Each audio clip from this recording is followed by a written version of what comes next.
Bien, estamos nuevamente con ustedes. Una pequeña falla técnica. Estamos nuevamente con nuestro invitado.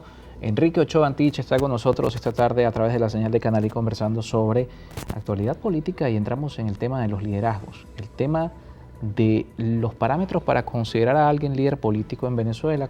El primer paso, por supuesto, es tener respaldo, tener un partido puede ser parte de eso, pero tener respaldo popular para ser catalogado un líder es fundamental. Las encuestadoras en nuestro país sostienen que los principales líderes políticos que han sido consultados no superan el 25% de respaldo entre los encuestados.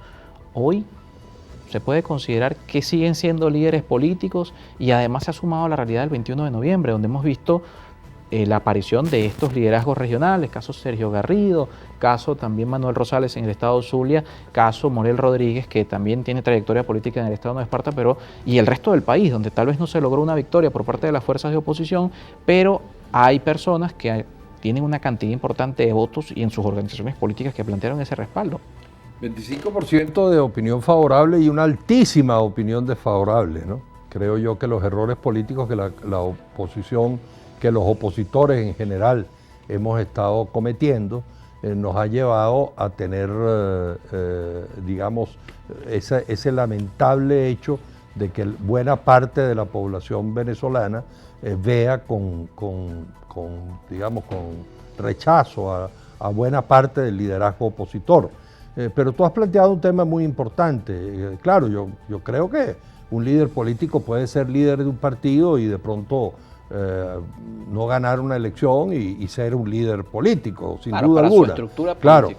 Claro, pero lógicamente uno, por ejemplo, comienza a la hora de pensar en candidaturas presidenciales y lo demás, uno empieza a preguntarse, con mi buen amigo, por ejemplo, Henry Ramos Alup, al que yo le tengo mucho aprecio y he leído sus libros y admiro mucho porque es de los pocos políticos que escribe, que estudia, etcétera, ¿no? Que de los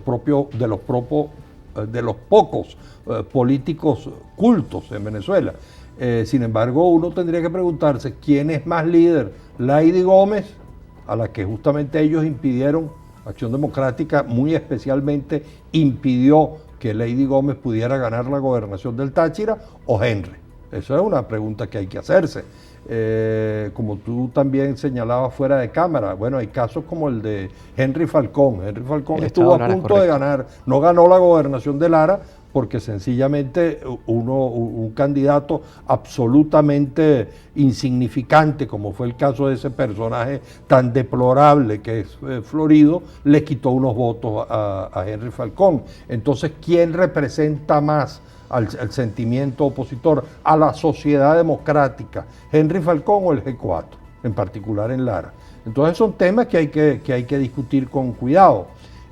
Yo sí creo que los liderazgos políticos en la actualidad tienen que tener esa conexión con los problemas de la gente, con la resolución de la gente. Ahí está Sergio Garrido. ¿Sergio Garrido es más líder o es menos líder que Leopoldo López? Yo tengo la impresión de que como que Sergio Garrido es más líder en esto. Él es de Acción Democrática, pero todos sabemos que al final de cuentas quien tenía allí la candidatura de Freddy Superlano de Voluntad Popular, pues Voluntad Popular de alguna manera le dio el beneplácito para que fuera candidato. Entonces, sí, yo sí creo que eso hay que valorarlo mucho y escuchar. Yo no voy a decir que necesariamente el líder para el 2024 tenga que salir de allí, aunque en Venezuela, como en Estados Unidos, se había venido haciendo ya la buena costumbre, lamentablemente, como te digo, la irrupción de ese fenómeno caudillesco y masivo y tan clamoroso desde el punto de vista popular que fue Chávez, que se llevó todo por delante, pero ya se venía haciendo costumbre que los líderes venían de los que habían ganado, los candidatos presidenciales, de los que habían ganado gobernaciones. Hubo aquí una vez un momento en el cual Andrés Velázquez era candidato a la presidencia porque había ganado 2 veces la gobernación de Bolívar. Y Osvaldo Álvarez Paz le termina ganando a Eduardo Fernández porque creo que ya para ese momento había sido gobernador electo del estado Zulia, un estado tan importante. Entonces, sí, yo sí creo que los líderes tienen que tener esa conexión y las propuestas Cuando yo, por ejemplo, hablo a veces del gobierno de unidad nacional, uno lo está planteando no porque, bueno, vamos a ponernos todos de acuerdo y entrar todos juntos al gobierno para resolver los problemas políticos. Es que los problemas económicos y sociales, incluso muchas de las medidas que el gobierno quiere adelantar en el plano económico, la derrota de la inflación para poder recuperar los salarios, que es la única manera de recuperar los salarios, derrotar la inflación, no subir los salarios y que después suba la inflación, sino lograr abatir la inflación que sigue siendo la más alta del planeta, la nuestra. Bueno, para lograr eso necesitamos el concurso de todos, empresarios, trabajadores, izquierda, derecha, como te decía, resolver el problema internacional para contar con Estados Unidos y Europa y contar con Rusia y con China, porque así es que se puede llevar adelante el país. De modo que son los problemas de la gente los que deberían interesarnos más. Y si hiciéramos esa analogía de colegios electorales, que se utiliza en Estados Unidos, en este caso, para definir las candidaturas también, hablemos del otro lado, del chavismo. ¿Quién es líder hoy en el chavismo? Si toca definir esa misma situación, porque en 2024 también el chavismo debe revisar quién va a ser su candidato. Y mucho se habla de la posibilidad de organizar, de estructurar a la oposición, pero ¿qué pasa con el chavismo?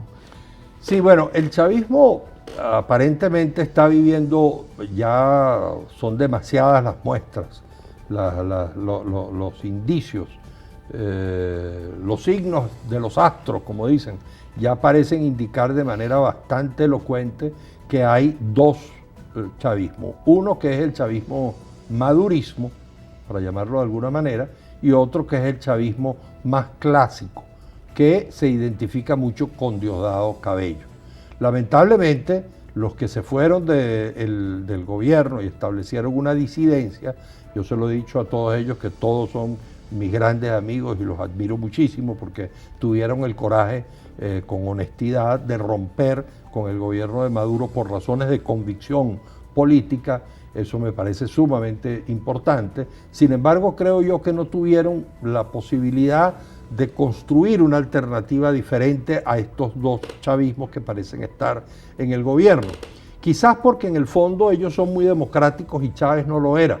Y es muy difícil cuestionar la crisis económica de Maduro sin darnos cuenta de que esa crisis económica comenzó con Chávez, que claro, él tenía el petróleo a 100 y no notábamos la crisis económica, pero la caída de la producción en maíz, en azúcar, en cemento, en hierro, etcétera, comenzó en el año 2007.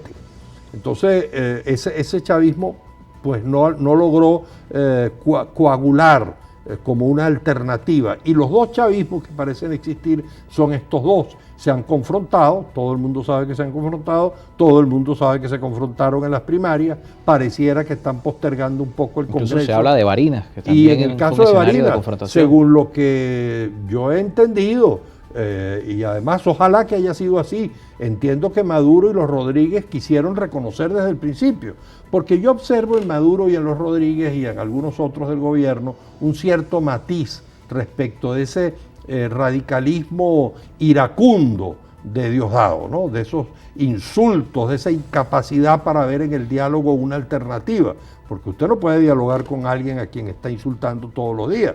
En el caso de Maduro y Rodríguez, y los Rodríguez, que también insultan, pero que insultan con un poquito más de moderación, y además siempre, durante muchos años, han hecho del diálogo y la negociación una bandera.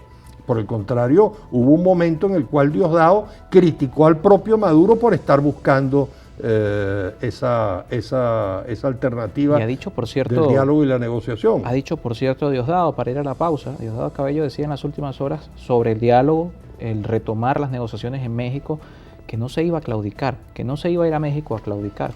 Y entramos en la siguiente parte del espacio en esa misma realidad, la posibilidad de reactivar un diálogo que ya organismos internacionales, el caso de los países que han avalado la participación, los buenos oficios del Reino de Noruega, han llamado nuevamente a que se puedan sentar en México los actores políticos en Venezuela para lograr una resolución a la coyuntura actual de nuestro país. Enrique Ochoa Antich está con nosotros. Al regreso a la última parte de nuestro espacio.